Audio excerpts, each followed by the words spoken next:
Welcome back to my channel. My name is Farida. Today I'm going to be talking to you about my different techniques that I use to stay focused while praying and really be in the moment and present while praying.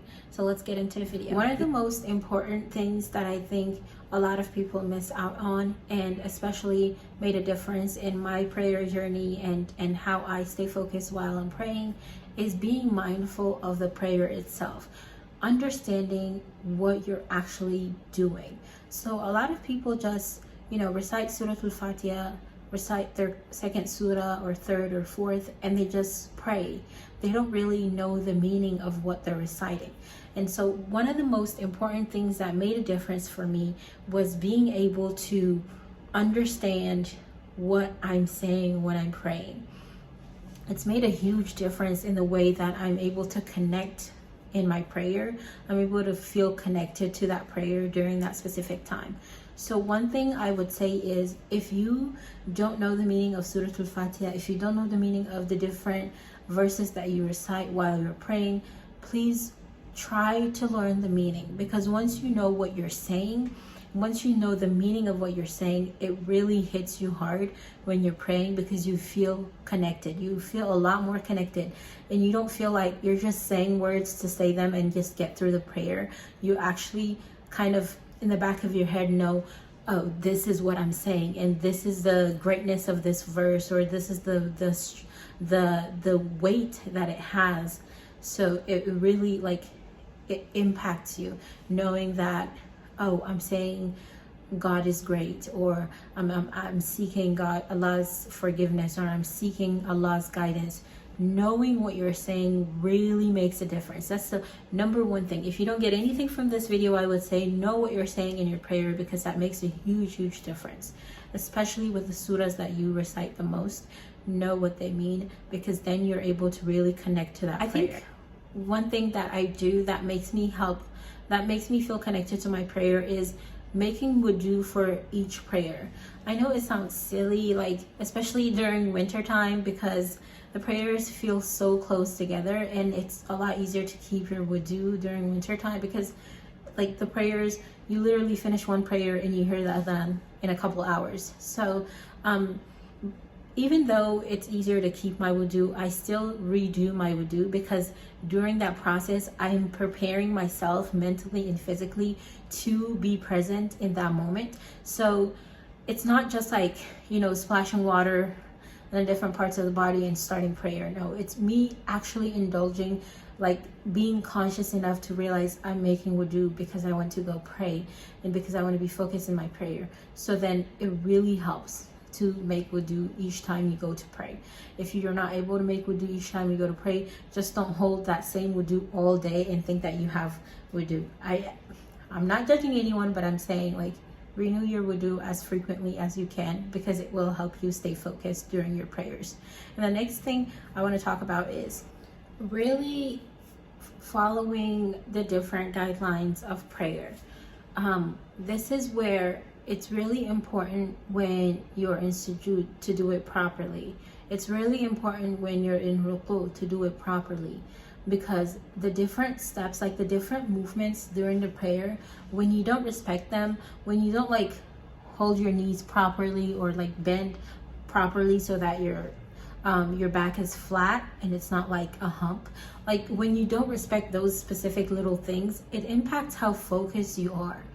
Because when you stay still, when you pay attention to the different manners where you move your body, you realize that you're not in just a regular standing position. Then you don't start thinking about different things that happen during your day and stuff like that. You really kind of channel in that energy of, yes, I'm standing specifically in this position because this is what is recommended for prayer, or this is how it's done. And you start being really mindful and present, and ground yourself to realizing I'm standing this way because of this. And one tip is, when you're standing up and you're starting the rak'ah, I would say kind of feel your feet on the ground. Of course you're in your prayer mat, but realizing that you're standing up, because a lot of times we don't even think about that. You start thinking about different things and you're just standing there. No, realizing that you're standing there, realizing the the way that your hands are like intertwined and on your chest, the way that, you know, your left hand is on the bottom and your right is on the top. Like realizing those small things could distract you away from being distracted and really being in the moment of your prayer. On the same topic of being distracted or feeling distracted, one thing that really helps me is not praying with my phone in the same room. If you can't help but have your phone in the same room as you when you're praying, go ahead and put your phone away. Don't have your phone lying in front of you, because then you start thinking about scrolling, thinking about like rushing to be done so that you can use your phone, because, you know, it's the dunya, it's fun, it's you know, it's going to attract you. It's going to. Shaitan wants it to attract you. It's going to attract you during your prayer. It's right there in front of you. So go ahead and take your phone away. Put it away. If you can, put it on charge for a little bit in a different room. If you can't do that, put it in your pocket, put it in your purse, and have it out of sight, out of mind for some people, right? Have it out of sight so that you can really focus on what's going on at the same time. And if you're a mom and you can't have like a quiet space to pray, I would say minimize the distractions. Even if you can't be away from your kids, find an activity for them to do so that you're able to focus, or make sure that there aren't any like safety issues that would keep you distracted from being focused in your prayer. Like if you have something that's hot, or like you have incense burning in the background, go ahead and move it to a higher level so they can't reach it, so you know they're not going to go trip over it, or they're not going to go hurt themselves. Something that will keep you away from thinking about what's going on in your surrounding is really important. So distractions, eliminating distractions are really important. One of the things that I do is sit down for a couple minutes before I actually get up and pray. I sit down for a couple minutes and really just relax a little bit. Or even before I pray, if I can't sit down and just relax a little bit and stop thinking so much, I could just take a couple breaths. Like when I'm on the prayer mat, I'm standing up before I start praying, I take a couple breaths and I just like deep breathe and just relax a little bit, just a little bit. This could be if you go to pray at the masjid, you could, while you know they're calling the adhan or everyone's getting in line, you could start just deep breathing and just relaxing a little bit and kind of detaching yourself from the thoughts that are running through your mind. A lot of thoughts run through our minds throughout the day, so it's really important to kind of get a grasp at it, even if it's not all the thoughts, like most of them, and just realize that this is time for prayer and I'm focused, I'm committed, I'm here, and you know, motivate yourself to kind of stop thinking about things. This is something that's gradual. It's something that you really work on throughout. It's a process. It's really a process. It's not like an overnight thing. It's a process.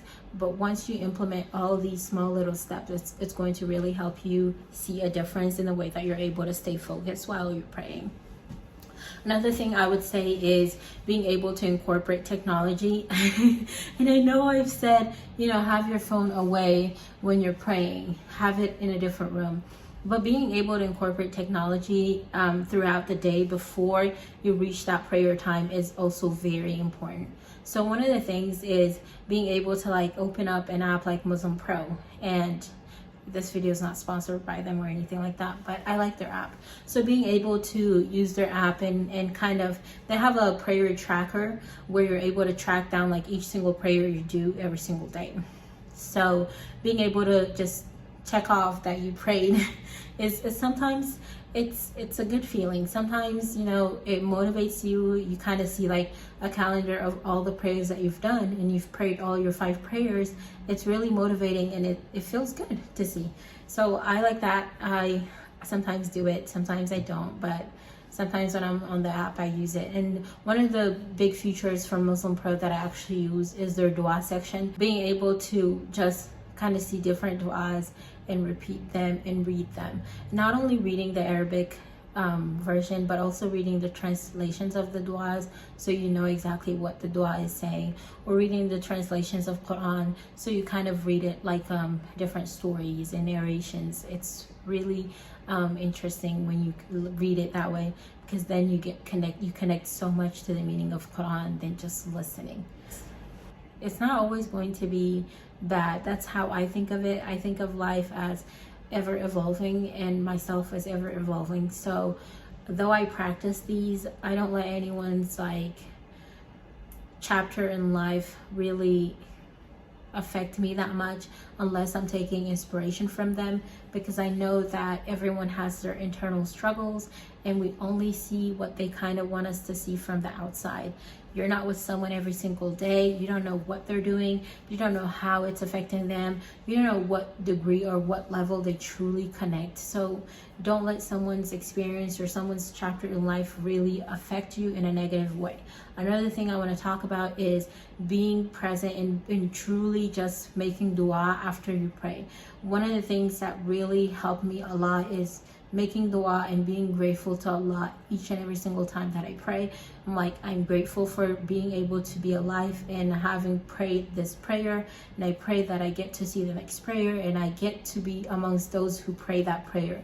Those are one of my big duas that I make, and I think it makes me feel happy, it makes me feel whole, and it's kind of like it makes me realize that I'm lucky enough to even be in that present moment. So it kind of grounds me back to realizing that I've made it. It's kind of like it's an achievement and I celebrate it. So I'm happy with each time I finish praying, making dua, thanking Allah that I'm present in that moment and that I was able to finish my prayer and be amongst those who were able to accomplish their prayer. So that's really important. I hope that these tips help you in your journey of staying focused while praying. If you have any questions, please let me know in the comments and I'll be happy to connect with you. Assalamu alaikum.